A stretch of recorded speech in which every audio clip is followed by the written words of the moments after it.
The morning rush filled the small downtown cafe with the usual sounds: coffee machines hissing, customers chatting, and orders being called out.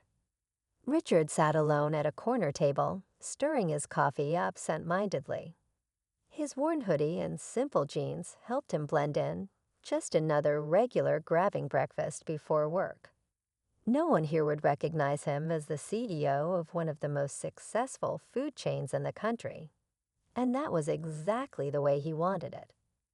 For the past few weeks, he had been going undercover, visiting different locations to observe firsthand how people interacted with food, not just in fancy restaurants, but in everyday places like diners, cafes, and even food banks. He had built his company on the idea that good food should be accessible to everyone, but something had been nagging at him lately.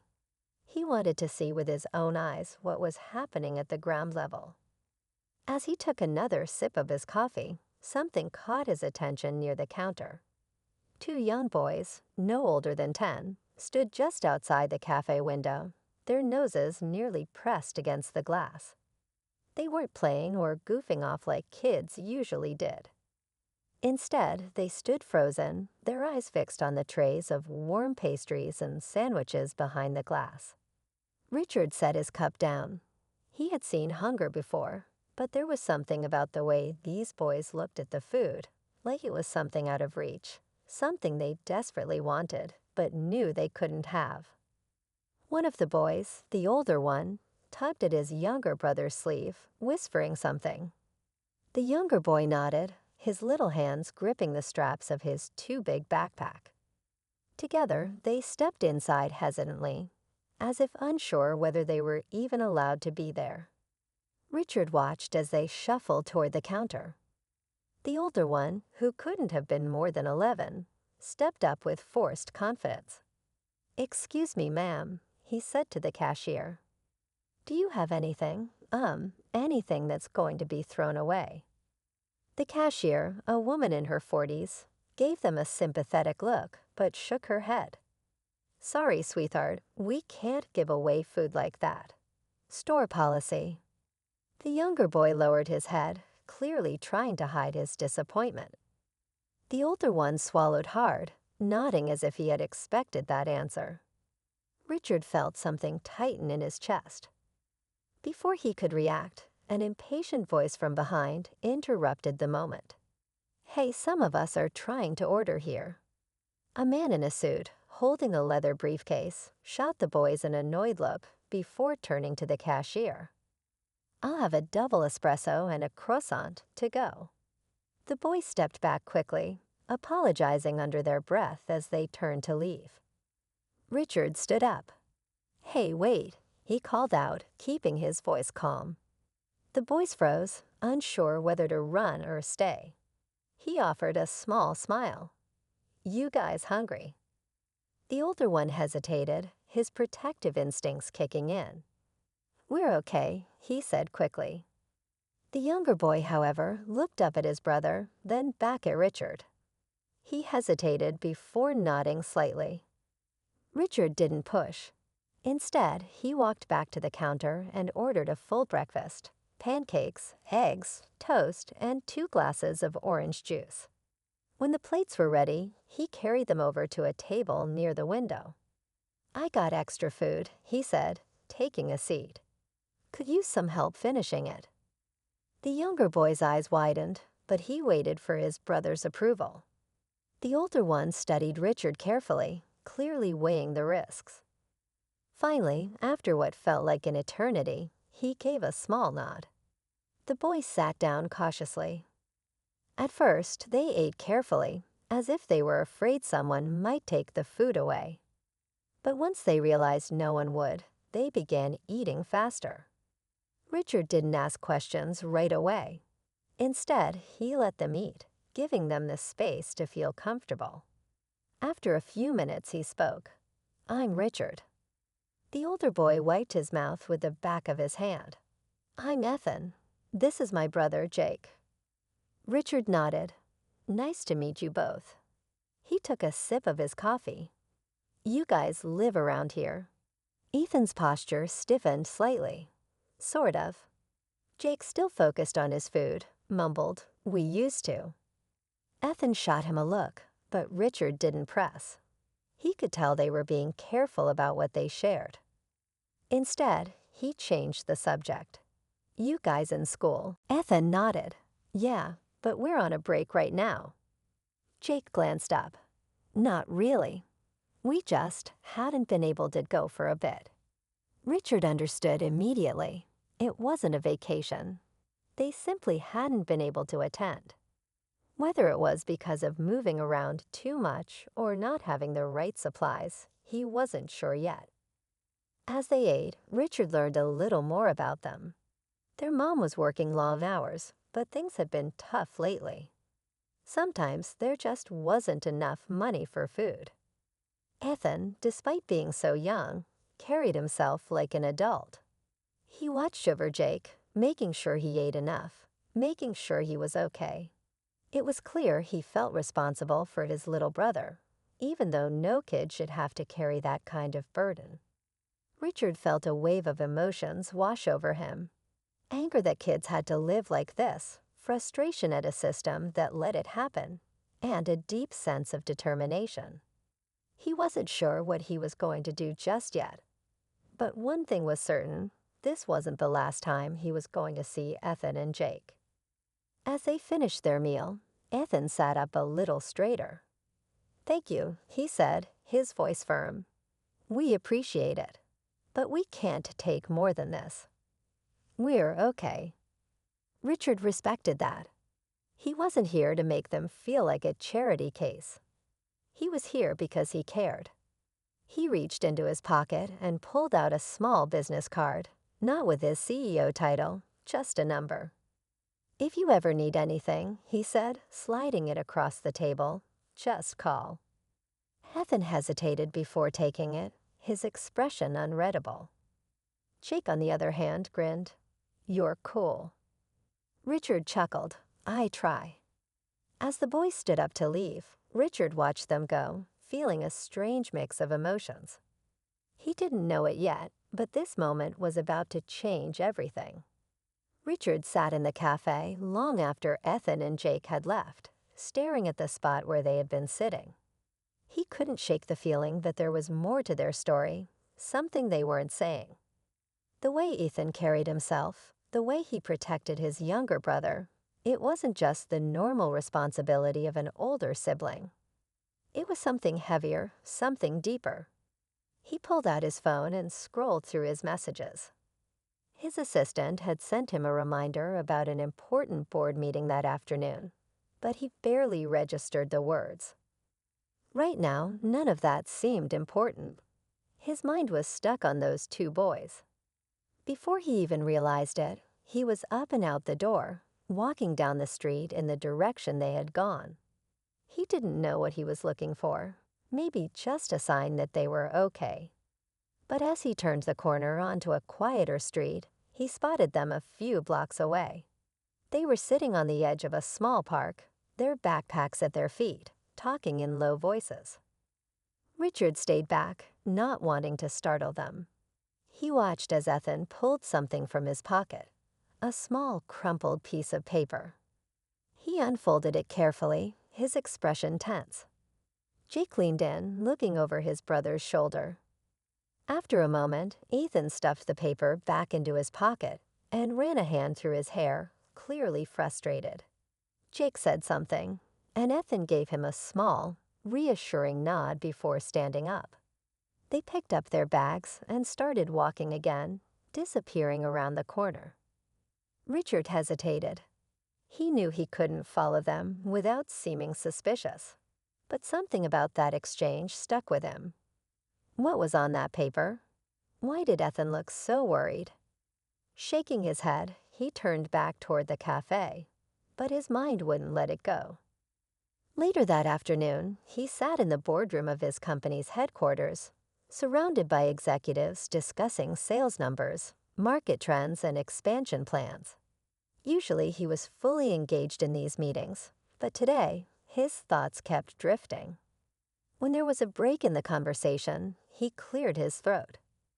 "I want to ask something," he said, leaning forward. How much of our budget goes toward community outreach? The room went quiet for a moment before one of the executives, a middle-aged man named Greg, spoke up. Well, we have a few programs, food donations, partnerships with shelters, that sort of thing. But it's not a major focus of our budget. Richard nodded slowly. That needs to change. A few people exchanged glances. Are you suggesting a shift in priorities? Greg asked carefully. I'm saying we need to do more, Richard replied. I started this company because I believed food should be accessible to everyone. But somewhere along the way, we got too focused on profits and expansion. There are kids out there who don't know where their next meal is coming from. And we're sitting here talking about opening another location in a high-end shopping district. Another executive, a woman named Dana, tapped her pen against the table. That's a noble cause, Richard, but we need to think about sustainability. If we start diverting major funds into charity efforts, shareholders are going to push back. Richard exhaled slowly. I get that. I'm not saying we stop growing. I'm saying we start making an impact where it actually matters. We're a food company. Our job isn't just to serve people who can afford a $15 sandwich. It's to make sure no one goes hungry.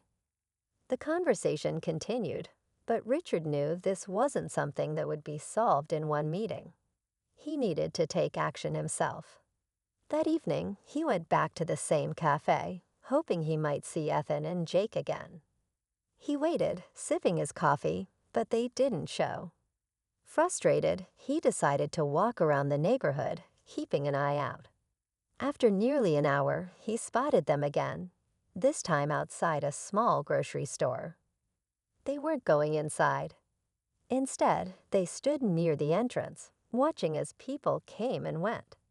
Ethan kept glancing around nervously, and Richard had a sinking feeling in his stomach. He had seen that look before, kids trying to figure out how to get food without money. Before they could make any desperate decisions, Richard stepped forward. Hey, guys. Ethan turned sharply, his body tensing. But when he saw who it was, he relaxed slightly. Oh, hey. Jake, on the other hand, grinned. It's you again. Richard smiled. Mind if I join you? Ethan hesitated, but eventually nodded. Richard leaned against the wall next to them, hands in his pockets. So what brings you here? He asked casually. Ethan shrugged. Just passing through. Richard looked at the grocery store, then back at them. He didn't push, but his silence spoke volumes. Finally, Ethan sighed. Look, we're fine. We just didn't have enough for dinner. Okay. Richard nodded, respecting his honesty. Come on, he said. Let's grab something. Ethan hesitated again, but Jake was already nodding eagerly. Yes, please. Richard led them inside, letting them pick out whatever they wanted. He noticed that Ethan was careful not to take too much, only choosing things that would last. Peanut butter, bread, a few canned goods. Jake, on the other hand, went straight for a pack of cookies, which made Richard chuckle. At the checkout, Richard handed over his card before Ethan could protest. Consider it a favor, he said. No strings attached. Ethan looked like he wanted to argue, but in the end, he just nodded. Thanks. As they stepped outside, Richard turned to them. Where are you guys staying? Ethan's guard went up immediately. We're good. Richard sighed. He could tell pushing too hard would make Ethan shut down completely. Instead, he pulled out his phone. Okay, but if you ever need anything at all, just call me. Ethan took the number, staring at it for a long moment before slipping it into his pocket. Richard watched them go, his heart heavy. He knew there was more to their story, and he wasn't going to stop until he figured out how to help them. Richard couldn't stop thinking about Ethan and Jake. Even as he returned to his high-rise office the next day, sitting in front of spreadsheets and reports.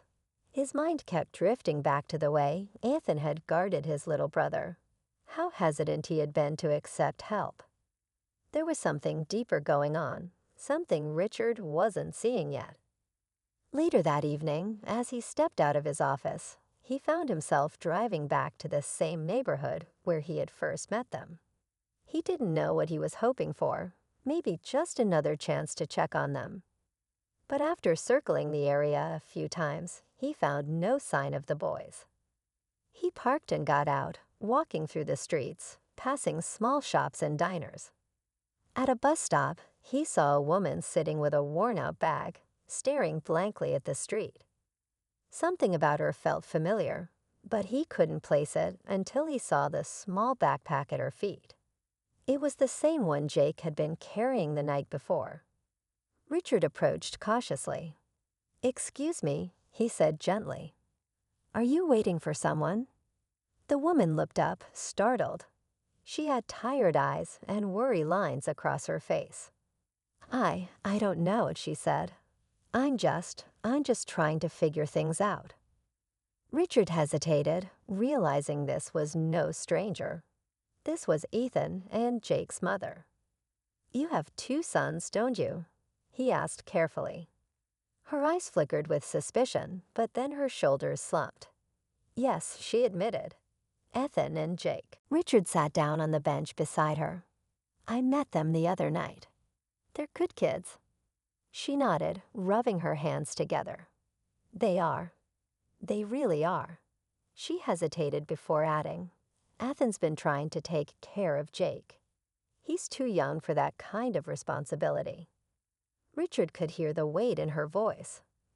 "What happened?" She exhaled slowly. "My husband, he left. Just walked away one day. We lost our home not long after that. I've been trying to get back on my feet, but it's been one thing after another. Every time I think we're close, something else goes wrong." Richard's stomach tightened. He had seen these kinds of struggles from a distance, but this was different. This was personal now. "Where are the boys now?" he asked. She glanced down the street. "They're staying with a friend for the night. I didn't want them sleeping outside." Richard nodded.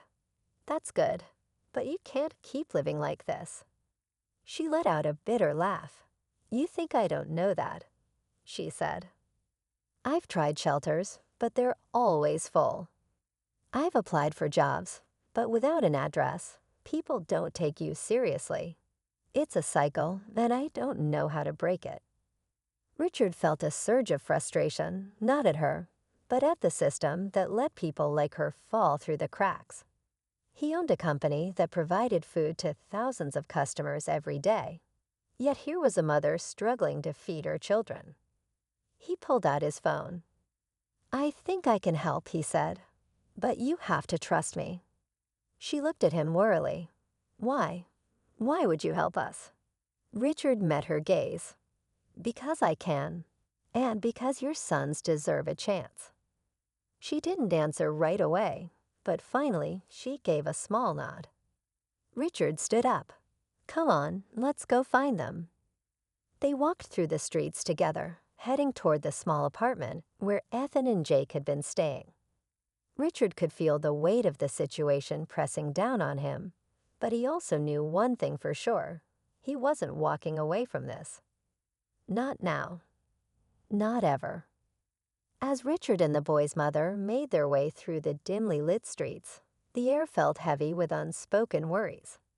Every few steps, she would glance around anxiously, as if expecting something to go wrong.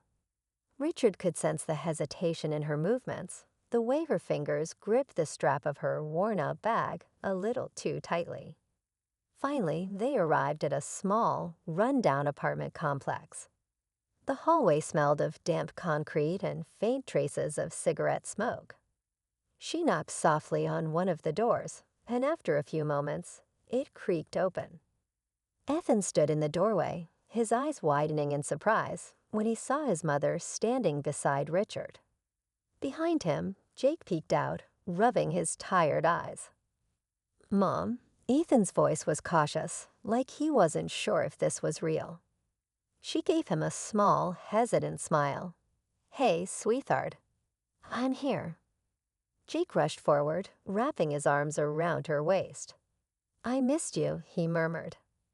She crouched down, hugging him tightly. I missed you too, baby. Richard watched the reunion in silence, feeling a lump form in his throat. This wasn't just about food or shelter. This was about a family trying to hold on to each other despite everything working against them. Ethan, however, wasn't as quick to embrace the moment.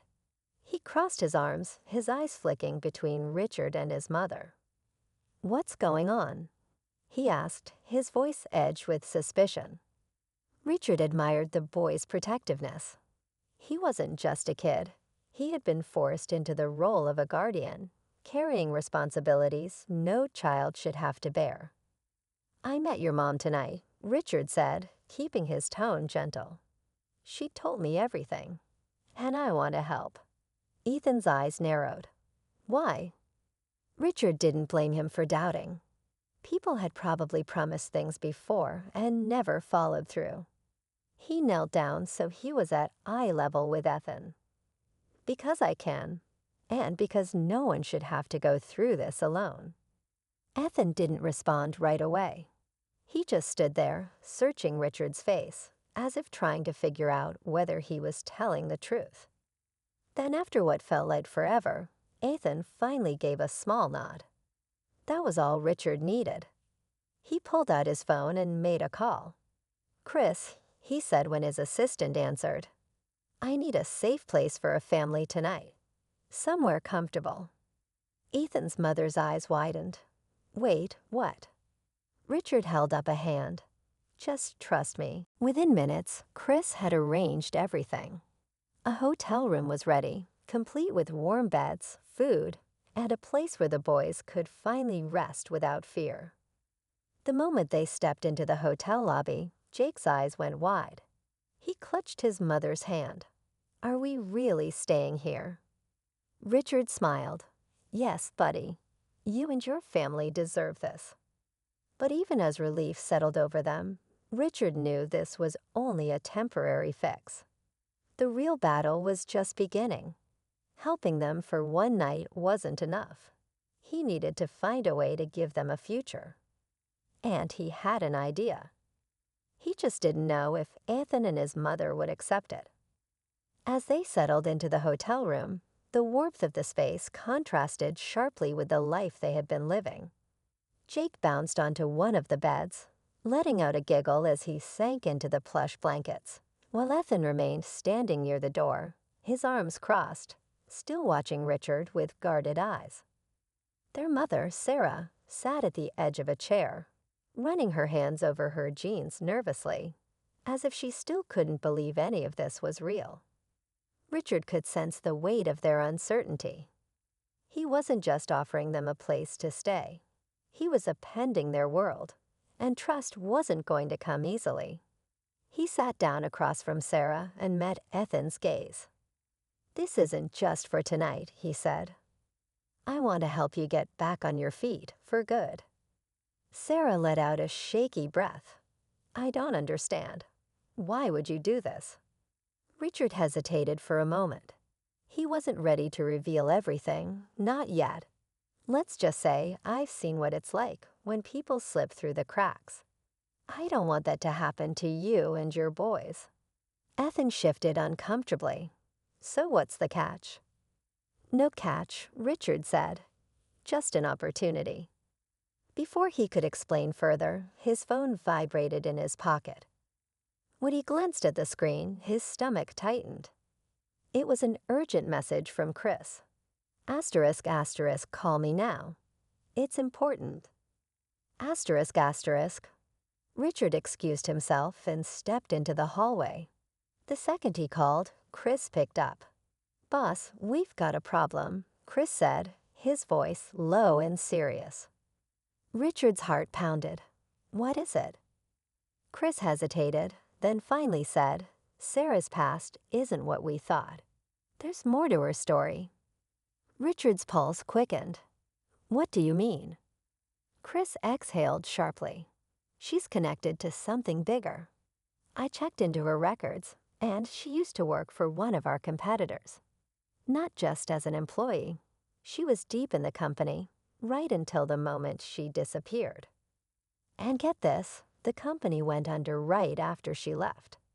Richard's grip on the phone tightened. Are you saying she's running from something? I don't know yet, Chris admitted.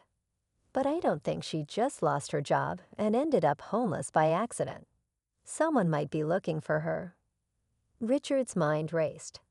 If Sarah had walked away from something dangerous, helping her wasn't just about giving her a fresh start. It might mean protecting her from whoever she left behind. He glanced back at the hotel room door. Inside, Sarah was probably still sitting there, wondering whether she could trust him. And now he wasn't sure if he could trust her either. Taking a deep breath, Richard walked back inside. He had a choice to make: confront her now or dig deeper before making his next move. But either way, one thing was clear. This wasn't just about helping a struggling mother. This was about uncovering the truth before it was too late. Richard sat across from Sarah, his mind racing with everything Chris had just told him. He had seen desperation before, people down on their luck, struggling to survive, but this was different. If Sarah had walked away from something dangerous, then taking her in wasn't just an act of kindness. It was a risk, and he needed to know exactly what he was dealing with. He leaned forward, his voice calm but firm. Sarah, I need you to tell me the truth. The whole truth.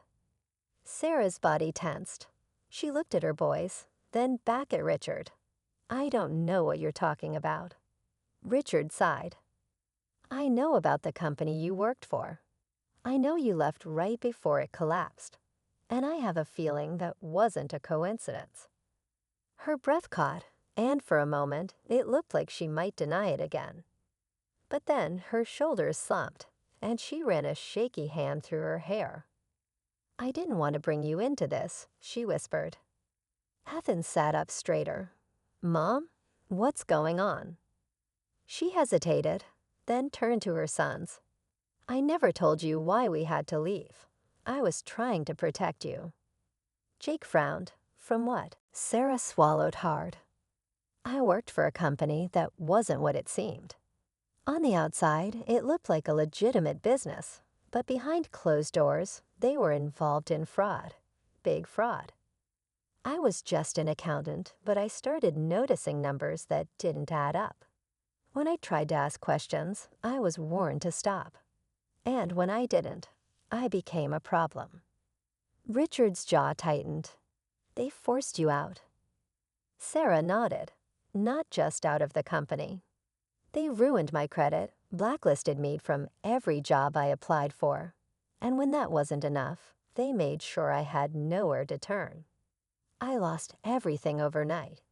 And I knew if I tried to fight back, they wouldn't stop at just taking my job. Ethan's face darkened. You mean they would have hurt us? Tears welled up in Sarah's eyes as she nodded. That's why we left. I thought if I disappeared, they'd move on. But I was wrong. Richard felt a chill run through him. If Sarah's former employers were as ruthless as they sounded, then they wouldn't just let her go. And now that he had gotten involved, neither would he. Before he could respond, his phone buzzed again. It was Chris. Asterisk asterisk, you need to get out of there. No asterisk asterisk. Richard's blood ran cold. What's happening? Chris's voice was urgent. They found her. Richard didn't hesitate. He stood up, already moving toward the door. We have to leave. Now. Ethan grabbed his brother's hand as Sarah scrambled to her feet. What's happening? She asked, panic creeping into her voice. No time to explain, Richard said. We need to get somewhere safe. But as he reached for the door, he heard footsteps in the hallway. Slow, deliberate. Someone was already here. Richard's instincts kicked in. He motioned for Sarah and the boys to move back. He had dealt with threats before, hostile business takeovers, corporate espionage, but this was something else.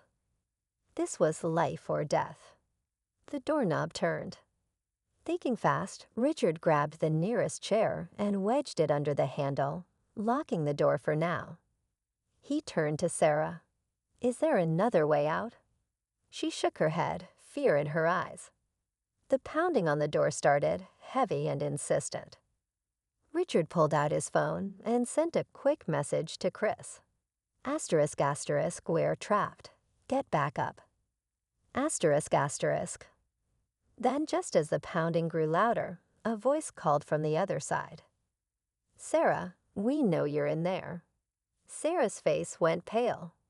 Richard clenched his fists. They weren't going to take her. Not tonight. And certainly not without a fight. Richard's heart pounded as the footsteps outside grew more urgent, each knock a reminder that danger was at the door. He pressed himself against the wall beside Sarah and the boys, his eyes scanning the narrow hallway for any sign of an escape route. The chair he had wedged under the doorknob was his only temporary defense. He whispered, "Stay calm. I'm going to handle this." Sarah clutched Ethan's hand tightly while Jake's eyes filled with tears. Their fear was palpable, and Richard knew that protecting them was now more important than ever. The pounding intensified until the door creaked open slightly, just enough for a sliver of light to pierce the dim interior. A gruff voice called out, "Sarah, open up. We know you're in there." It was a voice laced with menace, and Richard recognized it from the message Chris had sent earlier, a former colleague of Sarah's from her old company. This was one of the men who had forced her out, the one who had ruined her life. Richard's mind raced. He quickly typed another message to Chris. Asterisk asterisk, we're still here. They've breached the door. I need immediate extraction. Asterisk asterisk, as he hit send, he scanned the room for anything that might serve as a weapon. A heavy flashlight on a nearby table caught his eye. Quietly, he picked it up and held it in front of him, hoping it might buy them a few precious seconds. The intruder pushed the door wider, and the room filled with a tall, imposing man in a dark jacket. His eyes were cold and calculating as he surveyed the scene. "Sarah, you think you can hide forever," he sneered, stepping inside. Richard took a deep breath, stepping between the man and Sarah. "You're not taking her without a fight," he declared, his voice steady despite the adrenaline surging through him. For a moment, the room fell silent.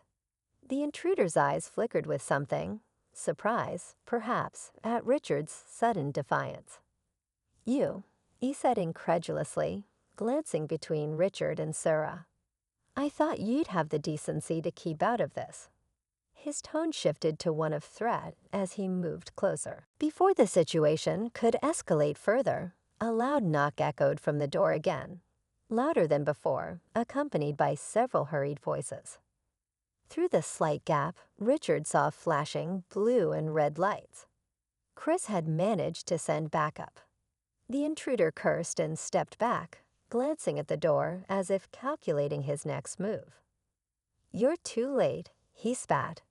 "This isn't over, Sarah." With that, he turned and slipped back into the hallway, leaving a lingering promise of more trouble. The arrival of uniformed officers changed the atmosphere instantly. The door swung open, and Chris, a stern yet compassionate face amid the chaos, stepped in. "Everyone, stay calm," he ordered. The officers quickly moved in, securing the room and escorting the intruder out.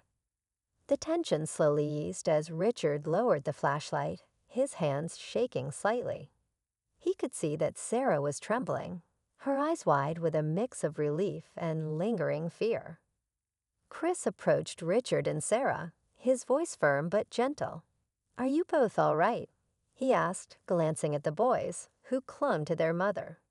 Sarah nodded slowly, though her eyes betrayed a deep sadness. "I'm sorry," she said softly, tears welling up. "I never wanted any of this to happen to my boys." Richard put a reassuring hand on her shoulder. "None of this is your fault. You did what you had to do to protect them." He turned to Ethan and Jake, offering them a kind smile. "You're safe now. We'll make sure nothing like this happens again." In the following hours, the police took statements and gathered evidence. It turned out that the man who had burst into the room was part of a larger network from Sarah's former employer, a company that had been involved in illegal activities, masked as corporate fraud. They had tried to silence her when she became a liability. The investigation would eventually lead to the exposure of several corrupt executives, but for now, the immediate threat had been neutralized. As the night deepened, Richard sat in the quiet hotel lounge with Sarah, Ethan, and Jake. The boys had been taken to a temporary care facility by Child Services, and Sarah was staying close by. Richard had arranged for them to have safe accommodation until everything was sorted out. The tension in the room was replaced by a sense of fragile relief. Yet the events of the past hours lingered heavily in everyone's minds. "I can't believe all of this," Sarah whispered, her voice cracking with emotion. "I spent years running from my past, trying to keep my boys safe, and now it feels like it's caught up with us." Richard looked at her thoughtfully. "Sometimes our pasts have a way of coming back when we least expect it. But now that it's here, we can face it together. I want to help you rebuild, not just survive." His words were sincere, and Sarah managed a small, hopeful smile. As dawn approached, Chris updated Richard on the situation. The police had confirmed that the intruder had ties to a powerful criminal network that had exploited employees like Sarah for their gain. The case was bigger than any one person. Yet for Richard, the focus remained on helping Sarah and her boys find a new beginning. "I'm planning something," Richard said quietly, leaning closer to Sarah. "A new program within my company, a community outreach initiative that not only provides meals, but also helps people get back on their feet. We're going to create job opportunities and support systems for families like yours. I know it sounds ambitious, but we need to do more than just offer temporary relief." Sarah's eyes widened, and hope began to replace the fear that had so dominated her features. "You do that?" she asked hesitantly. Richard nodded. "I'm going undercover to understand the real needs of our community. It started with you and your boys. Now I realize there are countless others out there struggling. This program will provide training, job placements, and ongoing support. We're not just talking about charity. We're talking about real opportunities." Even as Sarah considered the possibility, Ethan and Jake were nearby, their expressions a mix of curiosity and cautious optimism. The idea of a future that didn't involve hiding or constant fear began to take root in their young minds. But just as the group started to feel a glimmer of hope, another twist emerged. Richard's phone buzzed with an urgent message from an unknown number. "Stop your new initiative if you value your company's survival," it read, followed by a series of cryptic symbols that made it clear the sender was not to be taken lightly. Richard's face hardened, and he shared the message with Chris. "They're warning me off," he said. "Someone high up doesn't want this program to succeed." Richard's face hardened, and he shared the message with Chris. "They're warning me off," he said. "Someone high up doesn't want this program to succeed." The realization hit him. The corruption and greed he was fighting extended further than Sarah's past or one criminal network. It was woven into the fabric of the industry itself. His own company, built on values of accessibility and quality food, might be compromised by the very system he was trying to change. Sarah looked at him, fear mingling with determination. "You won't let them win, will you?" she asked. Richard's eyes burned with resolve. I'm not going to back down. This isn't just about me or my company. It's about every person who has been ignored or exploited. We're going to expose the truth, no matter how deep it goes. As the morning light crept into the hotel room, Richard made a promise to himself and to Sarah. They would work together to launch the new initiative, even if it meant facing powerful adversaries. He knew the road ahead would be dangerous and fraught with obstacles, but the alternative, letting greed and corruption continue unchecked, was unacceptable. In that quiet moment, as Sarah embraced her boys and Richard looked out at the awakening city, the stakes were clear. The fight for justice was just beginning, and every small act of kindness had the potential to ignite a larger change. The resolution of their struggles would not come easily, but they had taken the first steps toward reclaiming hope and dignity. The final twist, however, was yet to be revealed. As Richard prepared to mobilize his team for the Community Outreach Initiative, an encrypted email arrived in his inbox from a source claiming insider information about the criminal network targeting his efforts. The message hinted at a secret meeting scheduled for later that day, a meeting that could either solidify their plan or put them all in grave danger. With a deep breath, Richard knew that his next move would be critical. The path forward was shrouded in uncertainty, but the commitment to change burned brighter than ever. As he looked at Sarah and the boys, he felt the weight of his promise and the resolve to face whatever challenges lay ahead. In that decisive moment, the story reached its peak. The conflicts of the past converged with the promise of a better future, leaving the audience with a powerful message. Change is possible when we stand together, even in the face of overwhelming adversity. And while the resolution of this fight was still unfolding, one thing was clear. This was only the beginning of a new chapter, one where hope, courage, and the pursuit of justice could triumph over corruption.